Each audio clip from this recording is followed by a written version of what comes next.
The healing brush and the spot healing brush tools are some of the most basic retouching tools that you can use in Photoshop. I want to cover now in this video some of the other tools that you can also use because they work slightly differently. So let's go ahead and delete this that we were just working on. We'll go to the Gibson layer and let's make a copy of that layer to work off of so that we don't do any destructive edits right now. So let's go here. Under the same box as the healing and spot healing brush tools, we have the patch tool. So to use the patch tool, let's say I wanted to fix up this wrinkle right here. I want to get rid of that. So all I have to do is select an area that is non-wrinkled, right? I'll make that selection there. Then I can click and drag this down over top that wrinkle. And when I let go, it'll try its best to blend it in. So I could Control D, it will deselect. Now it's, instead of just copying and pasting that selection, it's copied and pasted and tried to blend it in to the new area. So let's go over this little scar on my face.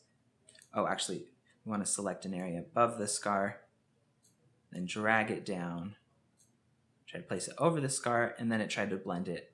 And that did a really good job of blending that area, right?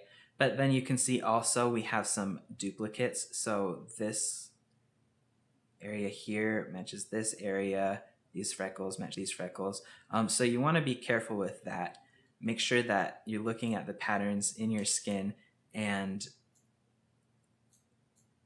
not duplicating little areas because it gives away what you did, right?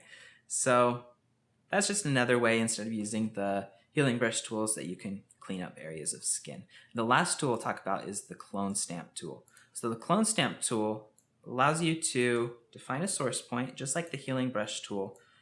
It won't just automatically blend in the painted area. So if I added a new blank layer, I do sample all layers and then define this point and paint over it. It'll look exactly like the area that I had just selected from. So it won't blend it in. You can tell that it's discolored here, where when we use the other tools on this side, it did its best to automatically blend them in. So those are the patch tool and the clone stamp tools that you can use in Photoshop. They work slightly different than the healing brush tool. Depending on what you're doing, you might want to use those, and so I'd like to make you aware of those just right now.